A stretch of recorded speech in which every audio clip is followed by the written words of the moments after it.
Sa mga kapuso naman po nating dyan magulang, lalo na sa mga mag-aaral, sang-ayon ho ba kayo sa obserbasyon ng marami na, naku, ito na naman, panibagong school year, pero may mga kaakibat po yung lumang problema.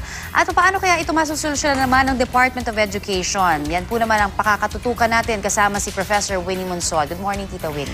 Good morning, Connie. Good morning, mga kapuso. Alam nyo, there will always be problems. Pero ayon sa datos ng DepEd na binabasa ko ngayon, mukha na yung problema na yung mga complaints na binigay sa DepEd from their mga Twitter, yung kanilang hotline, yung kanilang kung ano-ano, walk-in, email, etc. Yung last year, school year na nag-umpisa mga kapuso, there were 2,870 complaints in the period of 1 week. Going up to the school opening, 2,870 complaints last year. But this year, 365 na lang daw. Excuse me. Anong ibig sabihin nun? Ibig sabihin nun, talagang naging mas planeado ang ginawa, or talagang hindi na tumatawag at wala nang pag-asa. Hindi ko alam, kayo ang magsasabi sa atin yan. But that is what I read as far as the complaints are concerned. Ngayon, titignan natin, tatanungin natin, meron tayong live guest. Yes, at kaugnay nga po niyan, makakasama natin dito sa studio si Assistant Secretary Jesus Mateo ng Department of Education. Magandang umaga po sa inyo, sir. Magandang umaga, ma'am. Yeah, Jess, alam nyo, pinag-aabalahan natin itong K-12 program, no? Ang sinasabi ng Union of Concerned Teachers or Alliance of Concerned Teachers, ito raw mas more costs than benefits. Pero wala na, it's a law.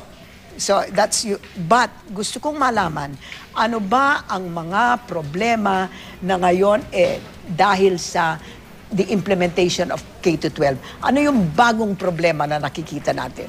Ang bagong problema na nakikita natin sa K-12 ay yung preparasyon nga para doon sa additional 2 years. Kaya ngayon ganitong kaaga pa lang, last year pa lang, nagpe-prepara na tayo para doon sa full implementation ng K-12 sa school year 2011. Gumawa na nga kami ng tinatawag natin medium-term expenditure plan. Para sa ganon, makita natin magkano ba ang kailangan nating ilaan para doon sa implementasyon nitong K-12 program. So, in other words, yung problema with respect to the additional resources required, kaya nyo yun. Na-resolve nyo yun. Ngayon, ano pa ang kailangan? Hindi ba kailangan mas maraming classrooms? Kasi andyan na ang kindergarten? Okay. Ano ang ginawa nyo? In other words, how much of that problem is here now? Kasi sinasabi mo, walang problem sa classrooms. Sinabi ng College Editors Guild, supposedly quoting from the Department of Education, na meron kayong kailangan na 19,000 kulang na classroom. At saka 47,000 kulang na guro. Well, yung 19,000 na siguro kinote ng College Editors Guild, ay yung 19,000 na ongoing yung construction ngayon.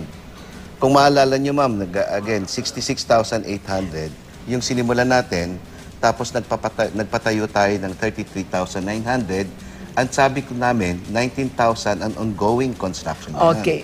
Ongoing means when will the classrooms be finished? When? Yung iba doon, siguro mga 70%, 80% doon, single story. So matatapos yun itong either June or July, end of July. Okay. Pero yung multi-story yan medyo matagal ka. Tell me, Asek Mateo, alam nyo na ang klase nyo mag-uumpisa ng June 3. Bakit hindi nyo magawa yung construction para matapos before June? Why do you have construction going that will end at the end of June or the end of July? Or parang too late yung dun sa pasukan. Hindi ba lack of planning yon? Hindi po. Kasi, ano yun? Sinimulan naman namin ng maaga. Kaya lang siyempre may mga iba-ibang mga factors that hinders it, no? Halimbawa, sa bidding process po, minsan nagpe-fail yan, tapos you rebid again. Kasi malaki to, bulk to eh. In other words, your original plan was all these classrooms would be ready by the beginning of June. That's right. But because Most- there were delays, Yeah. they are not going to be finished until the end of June, the beginning of July, Kailan mo or further on. mararamdaman yung mga pinapagawa natin na 19,000? Yung June, July, doon sa mga one-story building. Kasi marami dito one-story eh. Opo. Pero yung multi-story, by end of the year, tapos yung yung Okay. 19,000. Sir, sunditin ko lang yung tanong ni sige. Tita Winnie. Kasi nabanggit ho natin na kumbaga ito ho'y nababalita na Secretary Armin Luistro nagpunta pa ng Palawan para alamin yung sitwasyon. Dahil according to him, dun sa mga far-flung areas na talaga may problema. Hindi ho ba? Walang mga eskwelahang malapit. Diba?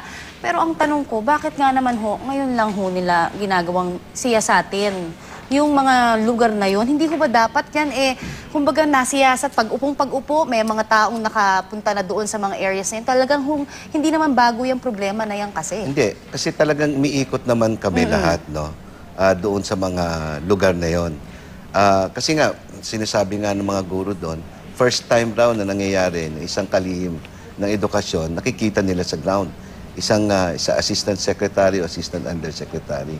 In the past, hindi naman ganun kadalas kasi. Okay. So Okay. ano ho ang difference kapag si secretary, ngayon nagpunta siya ng Palawan, ano kaya mararamdaman ng mga taga-Palawan na kumbaga pinuntahan niya, no? Well, unang-una, syempre, matutuwa sila na isang kalihim pumunta doon. Hindi, pero Pangalawa, beyond matutugunan yung mga problema niya. Kasi si secretary naman, talagang tinututukan niya yung mga problema ng bawat So, eskwelahan aasahan na ho namin pupuntahan niya.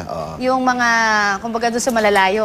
Yun, meron ng mga classrooms. napasyalan niya. Hindi na ho tatawid Pati ng yung hindi dagat, pa. literal magsuswimming yung mga bata. Oo, Nakita na. pero Oo alam nga, mo, nakita natin yung mga I mean, ganun. I know we're running out of time. Pero alam nyo, yung grade 1 pala, mga kapuso, 4 hours lang pala.